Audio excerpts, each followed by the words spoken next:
Okay, so good morning, good day everyone. Once again, I am John Lawrence Notra. In behalf of Group 4, I will present the module of instruction and explain how we develop our module of instruction from the training regulation.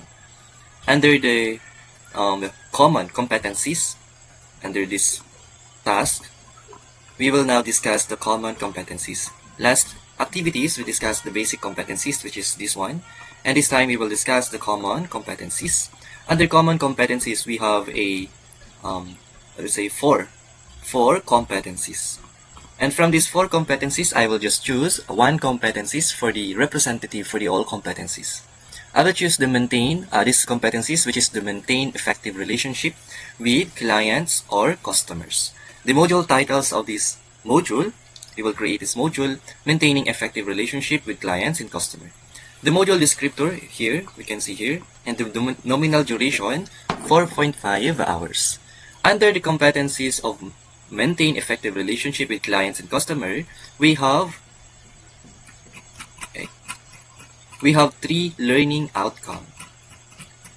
And three learning outcome, ito po yun, which is maintain professional image, meet client-customer requirements, build credibility with customers and clients. Now, let us come to learning outcome number 1 and discuss where the contents came from and the condition, methodologies, and assessment on how we will conduct this module of instruction for the better outcome of our trainee job ready. First, maintain professional image.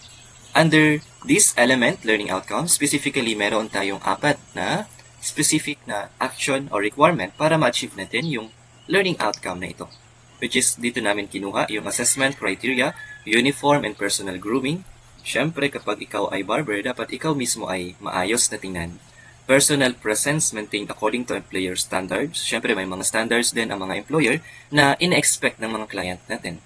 Visible work area kept tidy and uncluttered in accordance with company procedure. So, dapat yung mga ginagawa natin na work under barbering ay naka-align pa din sa standard ng company natin. Halimbawa, may mga rules sa company, so pwede natin yun ipaalam sa mga clients and also sa atin din, i-apply din natin yun. And lastly, equipment stored according to assignment requirements. Siyempre, kapag pagkatapos nating magamit yung mga gamit, mga chemicals, siyempre yun ay mga sensitive and mga critical na tools and materials, kailangan natin yun ilagay sa tamang lagayan for the safe of each of us. Under the contents, kinuha namin ito sa evidence guide, which is under the underpinning knowledge and underpinning skills.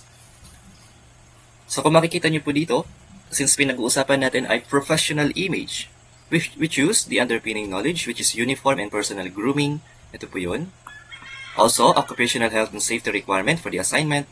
And lastly, assignment instruction. So dito natin kinuha yung content para sa module na gagawin natin.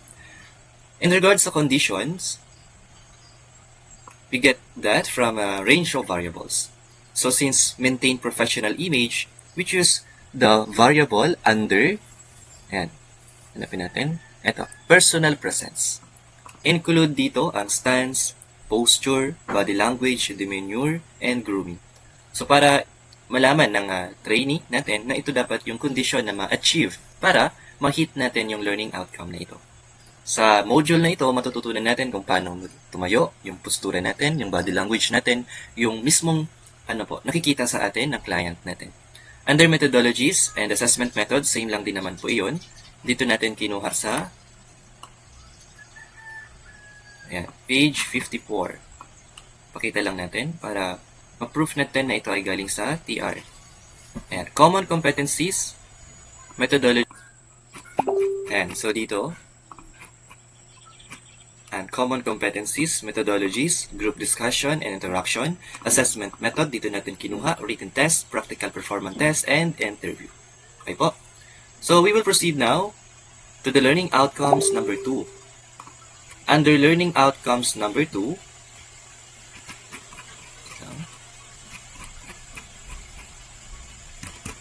learning outcomes number 2, we have a 5 assessment criteria. Ito po. So dito natin nilagay sa assessment criteria natin, specific action para ma-achieve natin ang learning outcomes na ito. In regards of contents, we can see here, since pinag-uusapan natin yung client customer requirements na gusto nila lang ma-meet sa atin, we choose under the underpinning skills, which is attention to detail when completing client-employer documentation. Number 2, interpersonal and communication skills required in client. So dahil client ang kailangan nating i-take care, so dito natin kinuha yung skills na dapat nating matutunan under sa module na ito. Dapat matutunan natin yung pag-complete ng document ng client natin, customer service skills required to meet client customer needs, punctuality, also customer service, telephone technique, problem solving and negotiation, maintaining records. So kapag na-achieve natin yung skills na to, surely, hindi tayo mahihirapan sa pag-handle ng mga clients natin. And also, yung clients natin ay magiging comfortable din sa atin, and kapag naramdaman nila yun, magbabalik sila sa ating company, sa ating shop. Under methodologies, under condition, dito natin kinuha, assignment instruction, post orders, scope to modify instruction orders in light of change situation. So dito yan sa variable number 3, client requirements. Methodologies and assessment methods, same lang po, group discussion, interaction, written test, practical performance test, and interview. Lastly, we will come now to learning outcome number 3, which is the build credibility with customers, clients. So we can see here this element sa TR, training regulation. Under this element, we have a 3 performance criteria na kailangan matutunan, kailangan ma-achieve ng mga trainee natin para ma-hit natin yung learning outcome na ito, maging ready sila sa work. Client expectation for reliability, etc. Possible causes of client-customer dissatisfaction, client fully informed of all relevant security matters, and etc. Ito yung assessment criteria. So dahil ito yung assessment criteria, syempre dapat yung contents ng module natin ay aligned doon sa learning outcome.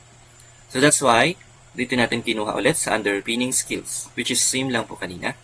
Attention to detail when completing client or employer, and then so on. Okay? Maintaining records. Methodologies and assessment methods, same lang po.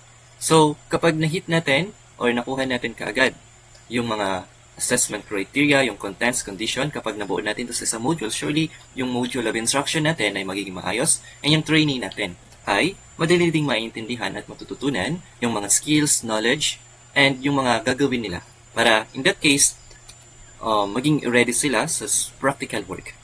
So, that's all to conclude. This module prepares the trainee to handle clients professionally, meet their needs, and also build their trust.